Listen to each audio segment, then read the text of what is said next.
Welcome here to TalkFCB and welcome back to the channel here today, guys, where we are going to be taking a closer look at Barça 3, Real Madrid 0. It was a very, very special night in Dallas, and today we're going to be looking at the good, the great, the bad, and the ugly from last night's Clásico as we will assess what we learned from the performance, because indeed we are here very early in pre-season, very, very early in our preparations, and we don't want to jump to any long-term conclusions just based on this match alone. We don't want to get ahead of ourselves, but at the same time here, guys, it doesn't hurt to be excited about the season. It doesn't hurt to look at what we can take from this performance and use to our benefit in the season to come, and it may have only been last night a friendly on paper, but believe me, that was no friendly. There was nothing about that game that was played out in a friendly manner. It was a proper Clásico. And to be fair, it was a great game. Because I do think, guys, that straight away, Xavi's reaction after the game and his assessment of the match is something that I think we can look into. I think something actually that was very accurate in the way that he explained it. Because he said, now,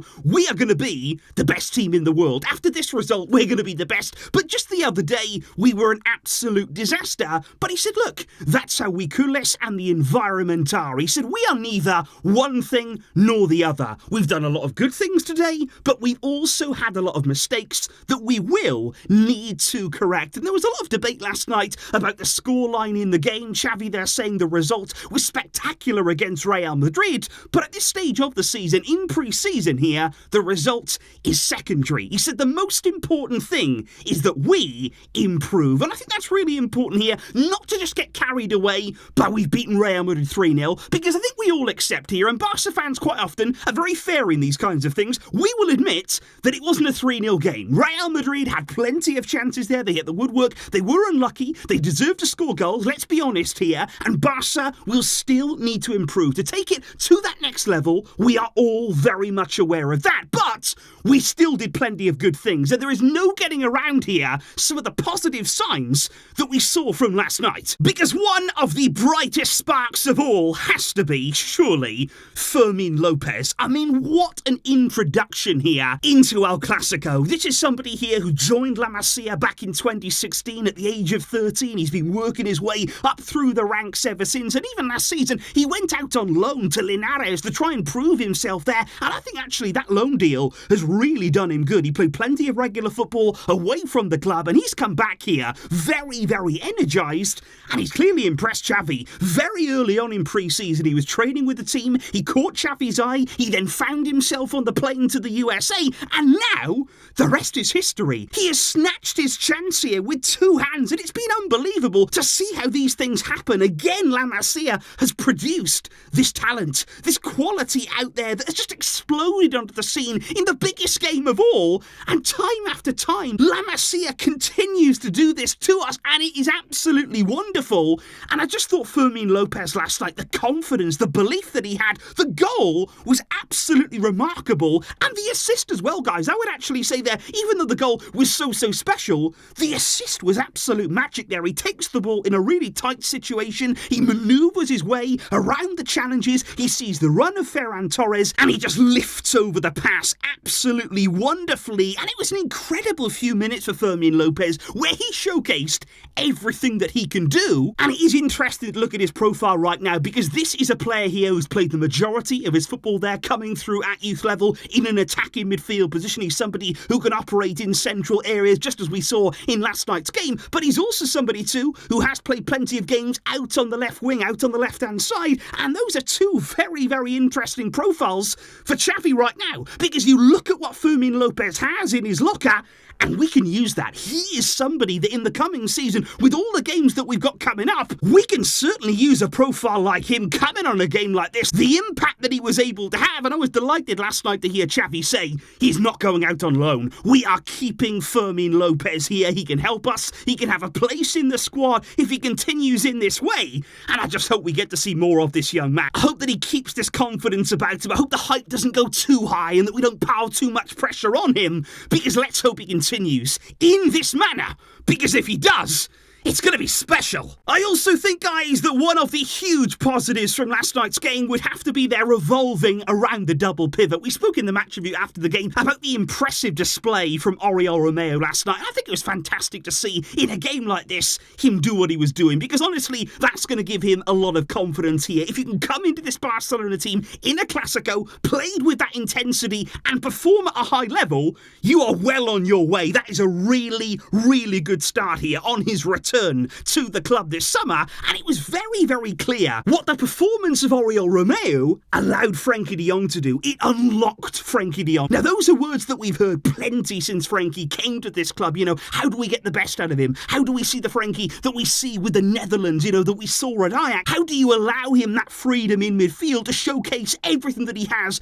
in his weaponry? Well, this is a really promising start. This is a very, very good way to kick things off here alongside Romeu, because you felt like he was anchoring things, Oriol Romeu. You felt as though he was trying to protect Frenkie, to allow him that freedom, which I think was a very different story to what it felt like with Frenkie alongside Busquets, because at times with Busquets, very different player, of course, to Oriol Romeu, different kind of profile, and at times, it almost felt like the other way round, like Frenkie was the one having to protect Bussy, and that's not really what's going to unlock Frenkie. That's not going to allow him to play the game that he wants to. And I'll tell you one thing that I loved about the performance last night from Oriol Romeu. It felt really nice, in my opinion, in a Clásico, in a really hard-fought game against Real Madrid, to have somebody in there who was a destroyer. To have somebody in there, actually, who could literally stop Real Madrid physically. Because if he needed to stop Real Madrid on the counter, he could do that. If he needed to stop it at source, make a tactical foul, he's more than happy to do that. He has the attributes to do that. And I think in a midfield right now, where you've got so much technical quality, you've got Frenkie, you've got Pedri, you've got Gundogan as well now. These outstanding players with the ball. And it just doesn't hurt, does it? To have one player in there like Oriol Romeu, who is a bit different, who can provide one or two things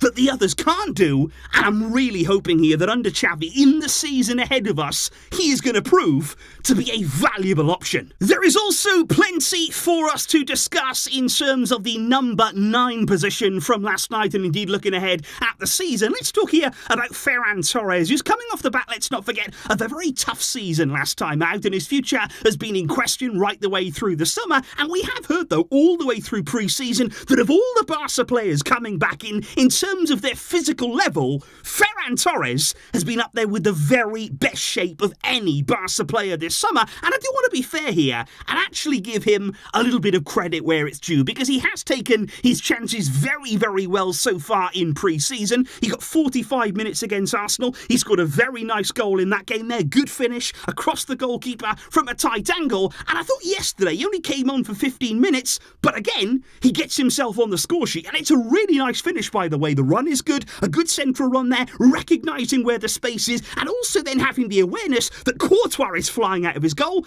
and he just touches it, just to take it past him, and then he finishes it into an empty net. Good goal there from Ferran, and let's not forget here, this was a game in which Robert Lewandowski really struggled. It was a really tough game for him. He could not get going at all against Real Madrid, and that sometimes can happen with Lewandowski. And don't forget, guys, this is a season here whereby we don't know yet if Vitor Roque is going to arrive in it. We don't know when he's going to be able to be registered in the team, which leaves us short there in that number 9 role. So it wouldn't hurt, you know, if Ferran can perform, if Ferran can get the kind of goals that he should be getting, it wouldn't hurt to have him as another option in that number 9 position. Because let me just say, guys, Ferran is a player that in that 9 role, he consistently gets himself into terrific positions. He is very good tactically, he makes good runs, he gets himself in the right place at the right time. Now, if, and this is a big if he could actually put those chances away, if he could bury the amount of chances that he gets,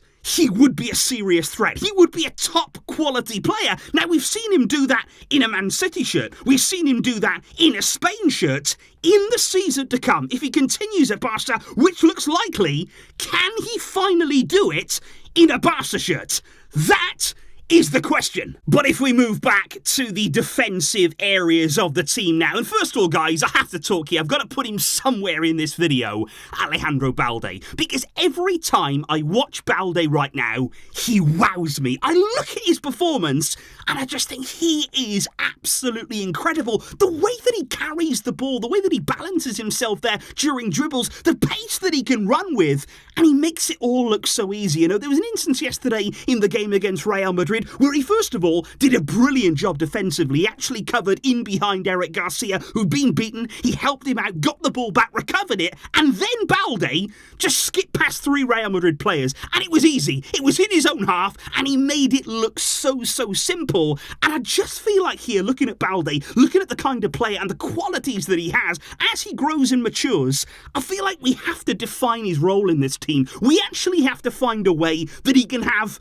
more influence on this Barca team. Because even from fullback, we've seen it in Pep Guardiola teams. He's at times played with inverted fullbacks. They come inside. They become very much part of the build-up. We've also seen fullbacks there joining midfield effectively. And I have no doubt here that Balde can do even more still, because his skill set is absolutely tailor-made for Barca. He can cause any defence problems, and I want to see him involved even more, because when he is on the ball, when he is in full flight, you simply cannot stop him. And this guy, he is outstanding. However, as we move now from one fullback to another, you can't really say the same for Serginho Dest. Now, we know this is a player that Barca have been trying to get rid of this summer. We did hear at the start of pre-season that Xavi wanted to give him a fair chance on his return to the club, and he would take him on the USA tour here to have a look at him, and that we'd go from there. But that's not really gone well for anybody involved, because Dest had a tough game, first of all, against Arsenal. He did not perform well in that game at all. But then the 15-minute cameo that he had against Real Madrid last night, well, that was an absolute disaster. There's no other way of describing it, because from the second that he came on, I honestly feel here like Vinicius' eyes just lit up. He thought, this is great news for me, because from every second on then, Vinicius just targeted Dest, and time again, he was just skipping past him effortlessly, beating him with ease,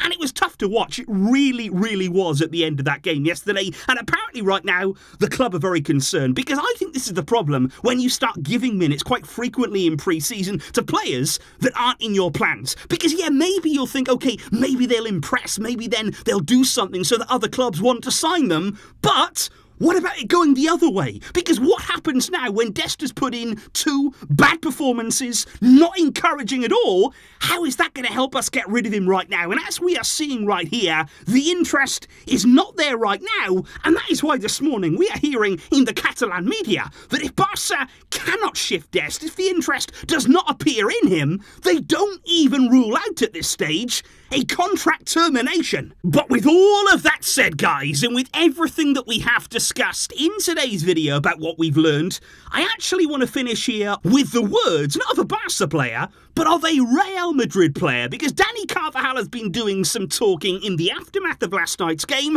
and he has decided to send out a message to all of us here by saying the following: in official competitions, Real Madrid will step on Barca. Dani Carvajal is so confident, he has so much belief in his and Real Madrid's ability that they are going to hit back. And when the official competitions start, Carvajal believes they're going to step on us. And that there is the incentive to keep on improving, keep on working hard, because we've beaten Real Madrid here, and we've done it well. We scored some great goals last night, but do not rest on your laurels. If you are Barcelona right now, we know we can do more. We know that we can get even better, and this team, heading into the new season, it's going to be confident. It is going to be motivated to get one over again on Real Madrid. We know that we can. We've been there. We have done it more often than not. So let me know, guys, in the comments down below, how are you feeling right now? How are you feeling looking ahead to the new season? Based on last night's performance, what did we do well? What did we not? Let me know exactly how you are feeling and everything you learned from the Classico last night. I will see you soon, because the videos will not stop. They're gonna keep coming. And so are Barca. I will catch you soon, guys. Thank you indeed for your support. But until next time, as always, Visca El Barça.